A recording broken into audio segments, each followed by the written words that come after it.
Guys, I hope you are okay. You are fine wherever you are. Personally, I'm fine. I hope you have a very nice Friday. Actually, it's the last Friday of this month, the month of January. Uh, Today's discussion to be very exclusive.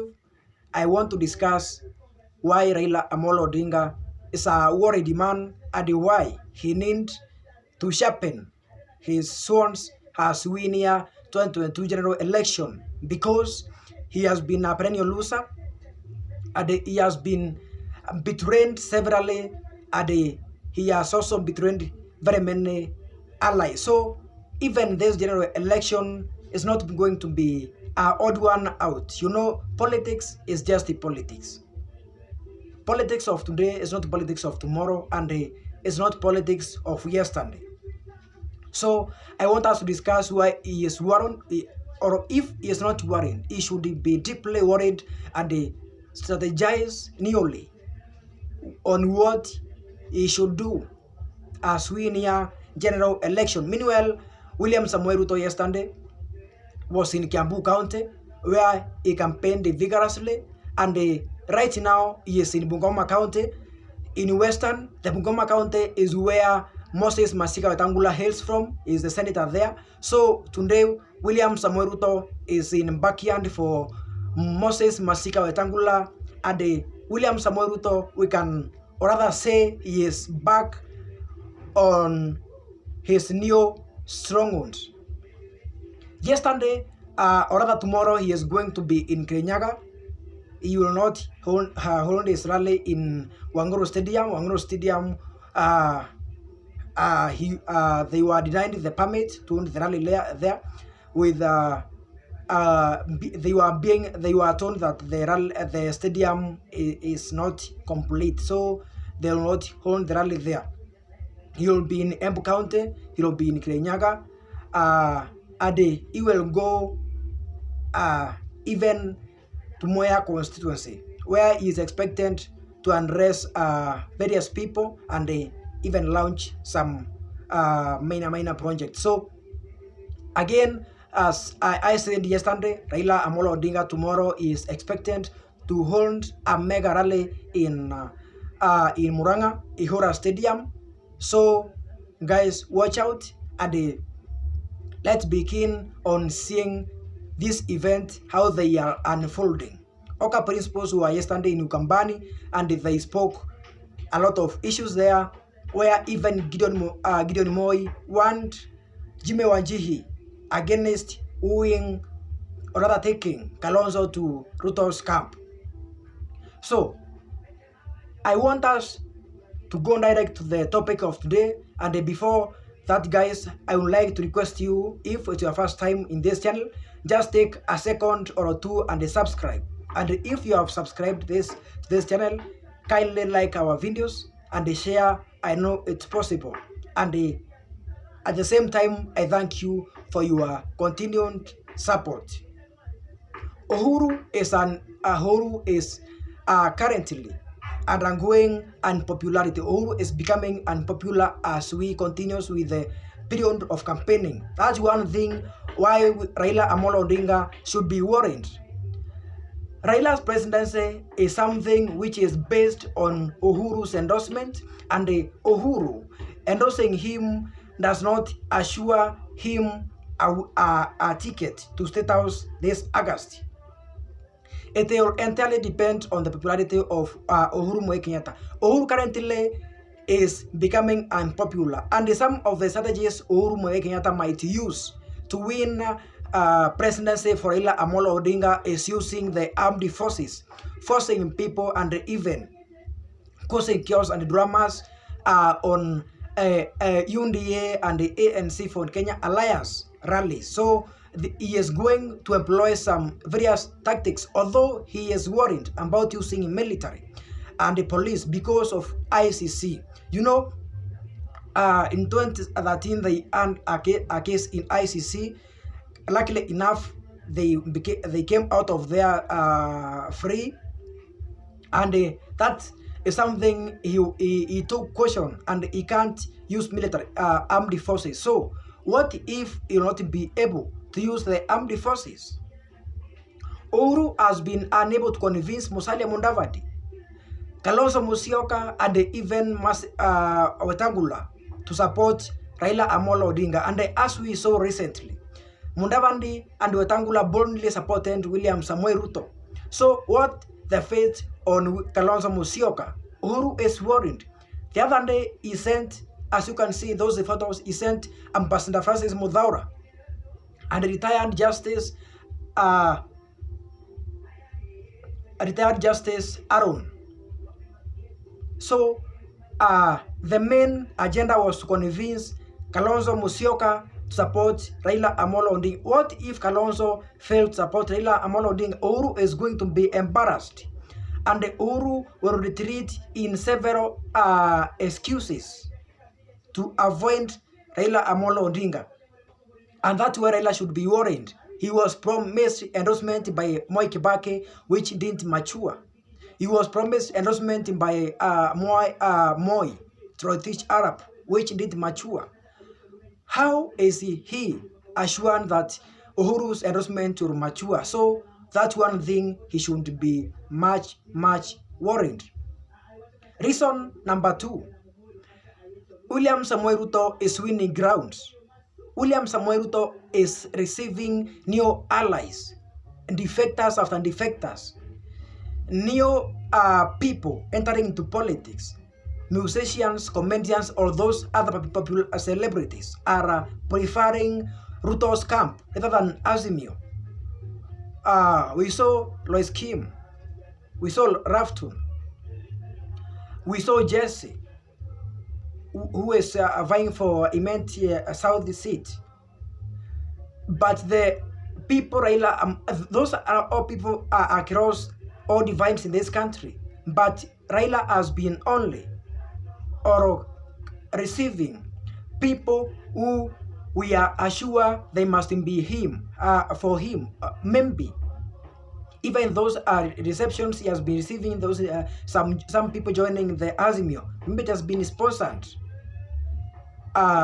defection or stage managed, because he has to do, because William Samoei Ruto is doing it a lot.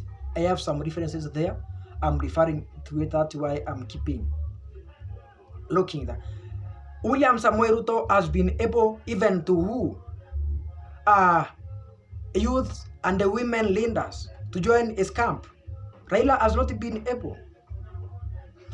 We are seeing, even yesterday, William Samoei Ruto received aspirant from Kiambu who is aspiring for Kiambu women rep. Tabitha Karanja, the Keroche CEO. So Raila Amolo Odinga is worried, and he has to go back to the drawing table to strategize newly his next moves of campaigns and avoid stage managing scenarios or events. Bungoma MCA yesterday, another reason why Raila Amolo Odinga should be worried. More than 20 MCAs declared their unshaken support for Ruto's camp and Ruto's presidential bid. Bungoma is in Western. Western has been alleged to be Raila Amolo Odinga's backyard, or rather block. But now MCAs, being the people as the leaders interacting in grassroots with their electorates, they have they have decided and they declared their support to William Samoei Ruto. Bungoma is where Masika Wetangula comes from. Mudavadi comes from Vihiga.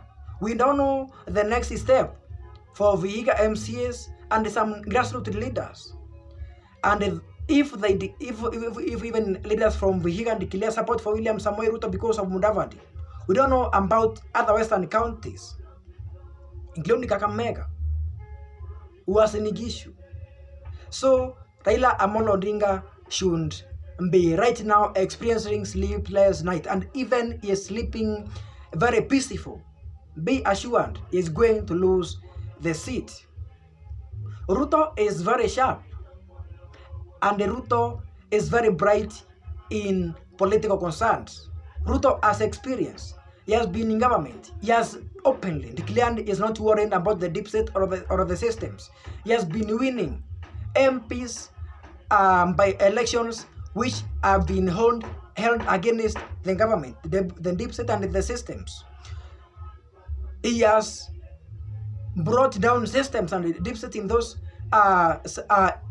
constituencies and the ones, including the Kiambaa constituency, including the Msabweni, including the Juja. So Raila Amolo Odinga should be worried if he is expecting deep state and the systems to support his presidential bid as they are doing, because Ruto has proven that the deep state and the systems are mere names with less actions, and he has announced he is not worried. Despite being supported by the government, Raila Amolo Odinga should be worried, because this is the last bullet, and if he misses this time, that bullet will not go in vain. It will turn back to haunt him. That bullet will fire him. He will fire himself if he can't fire State House. The fourth reason why Raila Amolo Odinga should be worried is Ruto is winning support and even Ruto's connection with outside countries and neighboring countries, from the UAE to East Africa. Ruto has support. Yesterday, the other day, Museveni, the president of Uganda, said he is not supporting any presidential candidate in Kenya. Let people make their own decision. But back in mind, we know he is a very deep or rather close confidant and associate of William Samoei Ruto. You know, Uganda is neighboring Nyanza and Nyanza counties. Mudavadi can Ruto has strategies which he can use even to import voters from Uganda, and importing those voters, the only bordering counties are where Raila enjoys large support.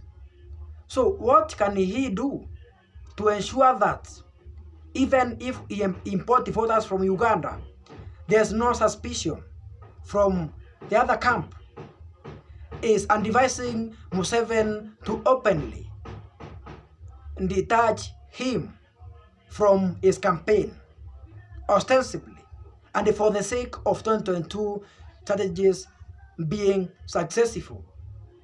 Yesterday, William Samoei Ruto, as you can see on those pictures, he held a meeting, private meeting, which was not state officiated, with an Indonesian tycoon called Mohamed Henry. We don't know the agenda behind that, but being a political season, we know the main agenda is about 2022 general election. He had another meeting previous with a tycoon who was arrested. I think he was called Aaron. So all these connections with tycoons and the other presidents is something we should Raila Amolo Odinga should be worried with. Why is he having too much connection from outside? Ruto is a very shrewd politician. Raila is not as shrewd as such. So him and his allies and the camp of Azimio should be suffering sleepless nights. And if not so, be assured the State House is going to be just viewed on a viewsasa, as they say. So, in the last section of our videos, I want us to briefly and have an overview of the second law of power from Robert Greene's book. The law says that master the art of using your enemies, or putting trust on your enemies rather than your friends. Try as much as possible to use your enemies rather than rely on your friends. Your friends are much prone to jealousy or rather envy rather than your enemies.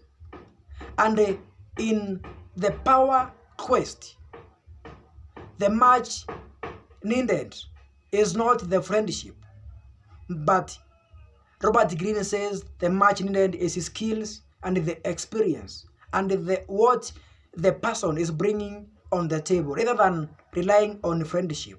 At the end, what matters is personal interest, not for the interest of friendship. So even in your whatever you try to quest, that's where you yes, even when you start a new venture, your stranger supports you more than your friend. Your friends are prone to envy. Your friends knows you very well. They knows your deep stories. They are the one who can pull you down faster. They are the one who are in imagined competition with you, imaginary competition with you. They are not ready to support you to go beyond their high point of success. So guys, I thank you for your time. Have a blessed weekend, and we shall have various analysis once more, and I shall keep you updated more and more as we go by. Be blessed and have a very fruitful weekend.